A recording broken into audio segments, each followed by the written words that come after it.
Você já ouviu aqui mesmo falar de matemática pura e aplicada.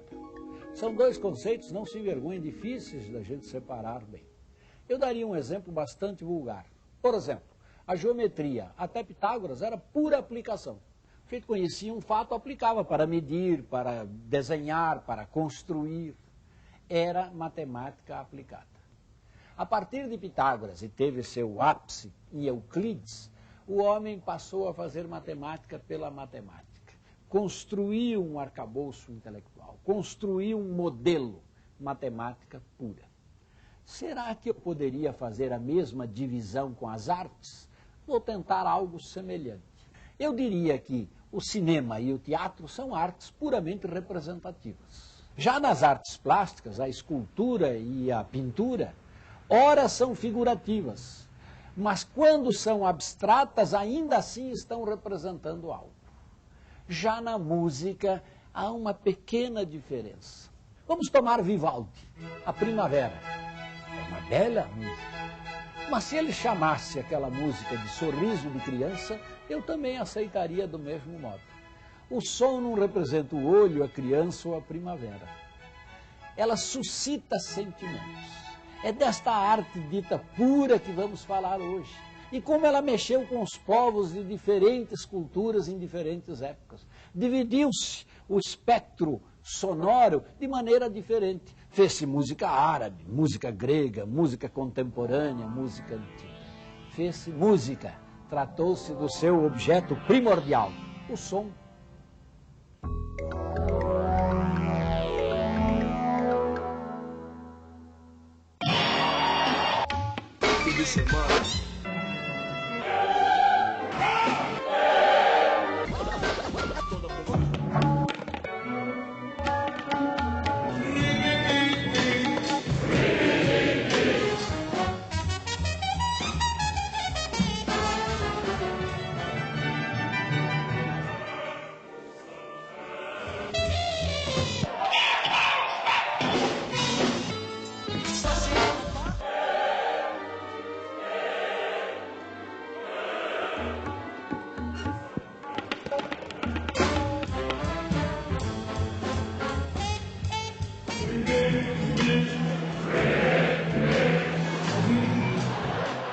A música mexe com as pessoas, não resta dúvida. Pode despertar alegria, tristeza, comover, excitar. Mas muito antes da música existir, existe a sua matéria-prima.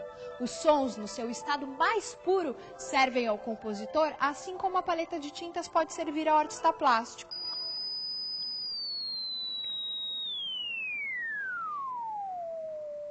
Com a invenção de modernos aparelhos analisadores de frequência, tornou-se possível comprovar matematicamente o que por intuição já se sabia desde os tempos remotos. O ouvido humano percebe os sons e transmite ao cérebro informações que serão processadas e entendidas. O som captado pelo ouvido humano ganha sentido quando ele chega no cérebro. O que a gente chama de som é resultado de oscilações muito rápidas que acontecem no ar que está em volta da gente, né?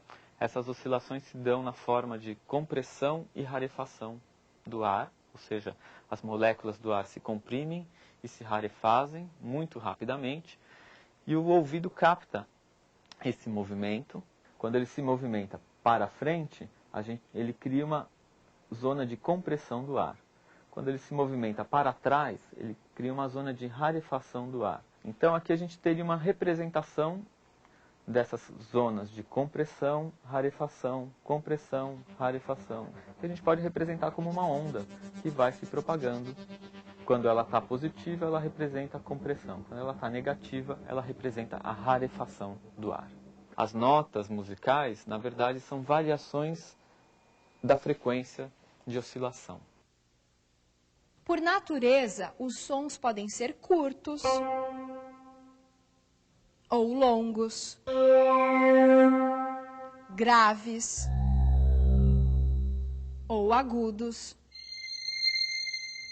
fortes ou fracos, e podem ser facilmente reconhecidos por sua fonte sonora. Um som traz dentro de si todas essas informações, simultaneamente.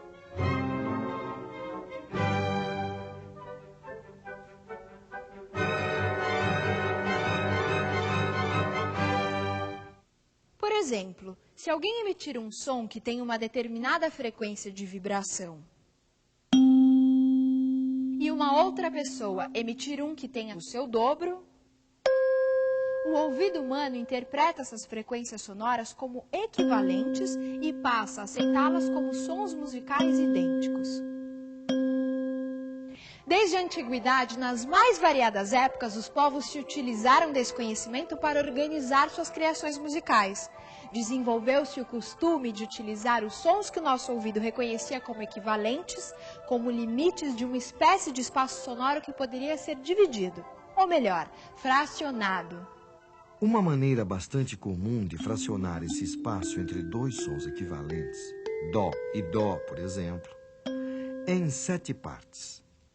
Por gerar 7 notas, criou-se a denominação oitava para este ciclo, já que o oitavo som passa a ser considerado o primeiro do espaço equivalente, dando a impressão de voltar ao início e, assim, virtualmente, até o infinito. Em lugares onde certas tradições milenares ainda são mantidas, podemos ir buscar mais informações sobre as variadas maneiras de organizar os sons com o propósito de fazer música. Aquela mesma oitava, dividida agora em 5 sons, ao invés de 7, pode ser ouvida na China, na Indonésia, na África ou nas Américas. Estes 5 sons dão o sabor característico das músicas orientais.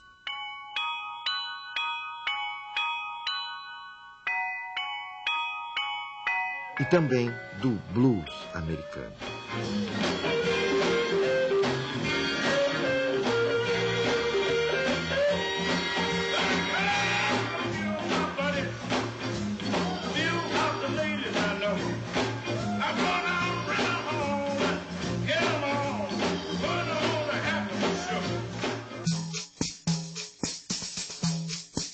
Por sua vez, árabes incluem na sua tradição até 24 divisões desiguais no interior da oitava, criando combinações que levam a 133 maneiras de agrupar os sons.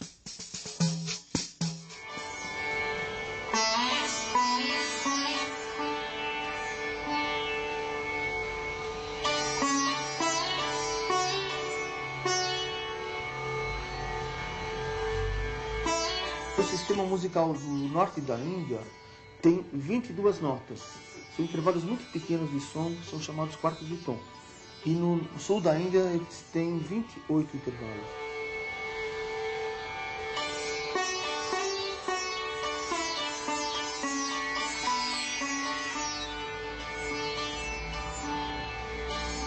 Uma vez tem um congresso de musicologia na Índia e estava o maior quebra-pau, o pessoal do norte falando que eram 22 divisões e o do sul falando que eram 28.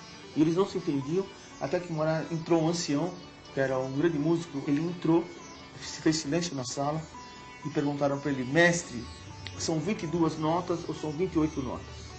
Ele falou: não existe essa questão. Música é como água, são infinitas as divisões.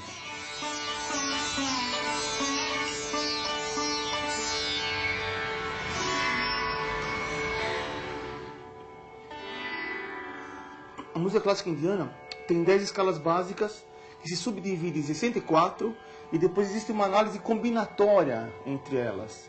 Então é difícil você não cair numa sequência sonora de sons que não esteja mapeado na música clássica indiana. É muito estranho, é um sistema assim muito amplo e ele é totalmente matemático nesse sentido. Que na verdade você fica manipulando, você fica improvisando em cima de equações numéricas.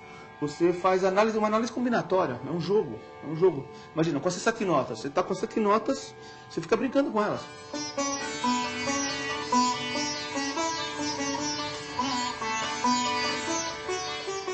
É uma geometria precisa, é uma geometria mágica, mas ao mesmo tempo é uma geometria não extremamente calculada como um metrônomo.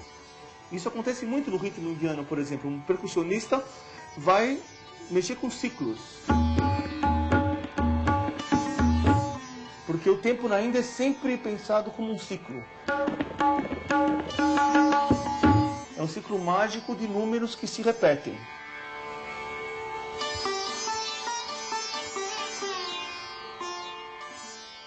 Ritmo, eu acho que é uma coisa inata no homem, né? Ele já nasce com um metrônomo dentro do peito, como dizia Villa-Lobos, que é o próprio coração, né?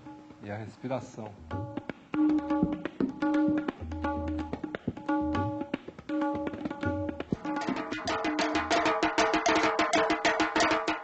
O tambor, ele toca e diz, gente, venha para os orixás, saia um pouquinho da sua estrutura terrena, da sua vida de pé no chão, né?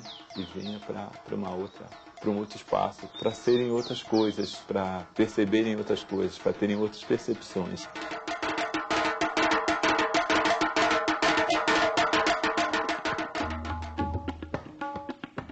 Esse ritmo é a representação matemática cósmica, porque ele está presente na natureza, e está fortemente presente, obviamente presente, às vezes não tão obviamente assim, mas na música, evidentemente, e nos instrumentos de percussão em geral.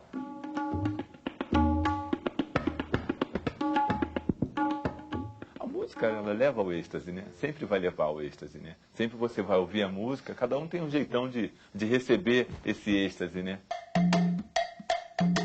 Chama para a linguagem mesmo de dentro para fora, né? É tirar alguma coisa de dentro e pôr para fora, né? Pôr para fora uma energia que você tem dentro de você mesmo, né? E o tambor ajuda esse movimento, né?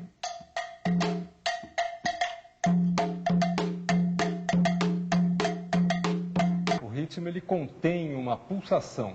Se ele contém uma pulsação, ele contém um metro, né? Esse metro é passível de ser subdividido.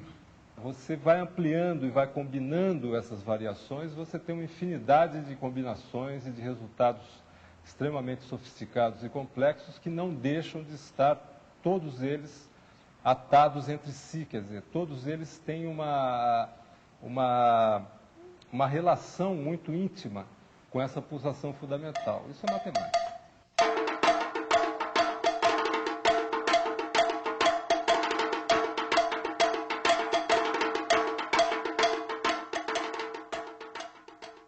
Vamos continuar nossa viagem através dos tempos e descobrir que durante muitos séculos, e mesmo nos dias atuais, a música continua servindo como uma espécie de ponte entre o céu e a terra.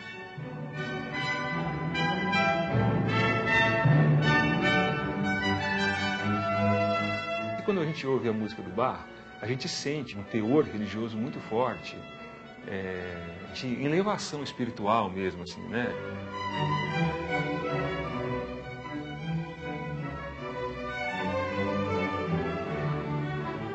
E, ao analisar a música dele, você também vê um amor tão grande à pesquisa musical, matemática, quase científica, entende? Que só se fosse uma busca pela perfeição, né? Atingir Deus por uma perfeição.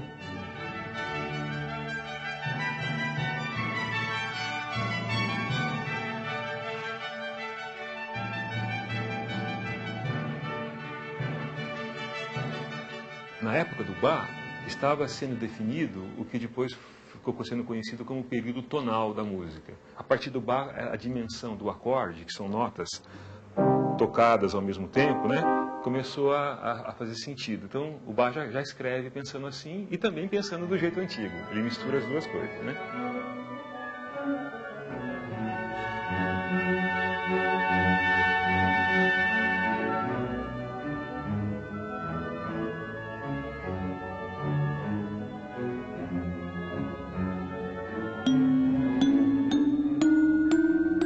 O temperamento consistia em dividir a oitava em 12 porções de tamanho idêntico. Afinando os instrumentos dessa maneira, qualquer melodia poderia ser transposta para outros lugares do teclado. E a reconheceríamos como sendo a mesma música, mas em tons diferentes. Esse intervalo pode ser dividido de várias maneiras, né? Os hindus dividem, sei lá, mais do que 12, os chineses gostam da divisão em 5, né? Então os ocidentais acharam uma maneira exata, né? Bem a nossa cara ocidental, de dividir esse intervalo em 12 frações iguais, né? Isso foi chamado de temperamento, porque é um temperamento em relação à natureza. Imagina que você pega um tubo, assopra esse tubo, né? Sai uma nota bem grave. Aí você assopra de novo, sai outra nota, que vai ser a oitava da primeira. Aí assopra de novo, sai outra, que é a quinta da segunda. E se você conseguisse tirar uma série de sons, que é chamada série harmônica, né? Só soprando esse tubo, não dariam essas notas aqui. Entende? Quer dizer, a natureza, os sons, da maneira como eles estão na natureza, não é a maneira como está no teclado dos instrumentos ocidentais. Essa maneira é chamada de maneira temperada.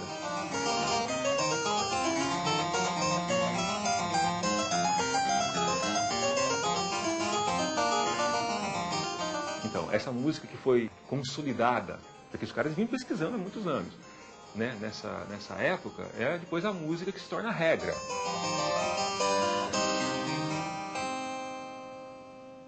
E o Bach, para demonstrar e para estudar isso, ele falou assim, 12 notas, então eu posso fazer 12 músicas em 12 tons diferentes, tanto no modo maior quanto no modo menor. Então ele escreveu Cravo Bem Temperado, em 24, com 24 tons, né? Dó maior, Dó menor, Dó sustenido maior, Dó sustenido menor, Ré maior, Ré menor. E depois escreveu de novo um outro volume com mais 24, quer dizer, 48 peças, quer dizer, ele estava estudando, entendeu? Assim, eu vejo o Bach, não só sou eu que vejo, né? Muita gente vê como um grande pesquisador da linguagem musical, dos aspectos musicais e matemáticos da linguagem, né?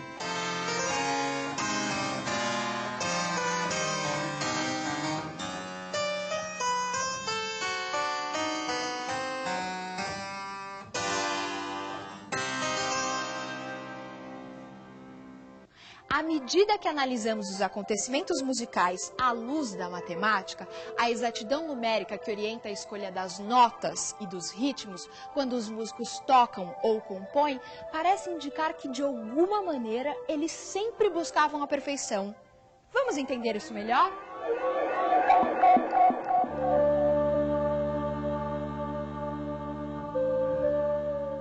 O filósofo e matemático Pitágoras realizou a primeira experiência registrada na história da ciência. Pitágoras construiu um instrumento composto por uma única corda estendida, que poderia ser pressionada em lugares calculados, e assim geravam sons que mantinham relações aritméticas. Para entender isso melhor, observe a sequência. 1, 2, 3, 4, 5, 6, 7. E perceba que cada número é obtido acrescentando 1 ao número anterior. Mas as notas obtidas à maneira pitagórica, geradas por relações aritméticas, produzem a cada oitava não as mesmas notas da primeira, mas outras sutilmente desiguais. Essa diferença faz com que cada novo conjunto de notas seja diferente do primeiro. Se pensarmos em um esquema para representar esse fenômeno sonoro, as escalas pitagóricas geram não um círculo, mas sim uma espiral de notas.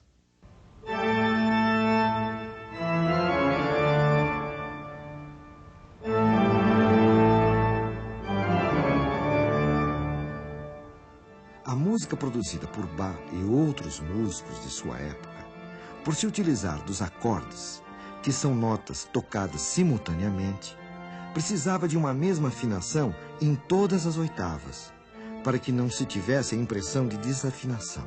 Para isso, os músicos como Bach e, posteriormente, os inventores do piano, optaram por dividir a escala não de maneira aritmética, mas sim geométrica ou logarítmica. Na prática, a nova escala divide a pequena diferença existente entre, por exemplo, o Dó de uma oitava e o Dó da seguinte, entre todas as notas da escala. A escala temperada, dessa maneira, altera sutilmente todas as notas, criando sons não naturais. Gera, porém, uma escala circular, em que o fim de uma oitava coincide com o início da outra, e assim é mais adequada à música da época de Bach. Essa nova maneira de afinar os instrumentos e de organizar a escolha das notas só se tornou possível através de uma nova maneira de fazer cálculos. Os logaritmos foram criados por John Napier em 1614 e são um modo de fazer cálculos. Essa sequência de números 0, 1, 2, 3, 4, 5 e assim por diante é uma sequência aritmética, pois cada número é obtido acrescentando-se 1 ao anterior. Já uma sequência geométrica como 1, 2, 4, 8, 16, 32, 64 é obtida multiplicando-se por 2. Pois bem, os logaritmos nasceram quando buscamos encontrar uma relação entre essas duas sequências numéricas. Perceba que uma sequência geométrica pode ser escrita da seguinte maneira. 2 é 2 mesmo, ou 2 vezes 1, ou ainda 2 elevado a 1. 4 é 2 vezes 2, ou 2 elevado a 2. 8 é 2 vezes 2 vezes 2, ou 2 elevado a 3. Perceba que agora a sequência geométrica é formada por uma base, nesse caso o 2, e os expoentes formam uma sequência aritmética. Os logaritmos são uma maneira de associar essas duas sequências. Noutras palavras, as 12 notas da chamada escala temperada ou cromática correspondem aos logaritmos de base 2. 2 elevado a 0, 2 elevado a 1 sobre 12, 2 elevado a 2 sobre 12 e assim por diante. Ao adotar o temperamento, temos uma escala circular. O resultado é que agora a espiral fechava e por mais que o compositor passeasse pelas 88 teclas de um cravo ou posteriormente de um piano, o tom ficava preservado, ao mesmo tempo que ganhava possibilidades de nuances emotivas quase inesgotáveis. A forma da cauda do piano, assim como os tubos de um grande órgão, tem o desenho de uma escala logarítmica. Se você vai dar aula de logaritmo, jovem professor ou professora, peça um pequeno tocador de CD, bote uma música de Bach, ou mesmo traga um menino com violão, ou se a escola puder, vá ao salão onde há um piano, e mande alguém tocar Bach. Ao ouvir, ele vai estar preparado para entender a ideia de logaritmo. Pois, tocar Bach nada mais é do que dedilhar sobre logaritmos.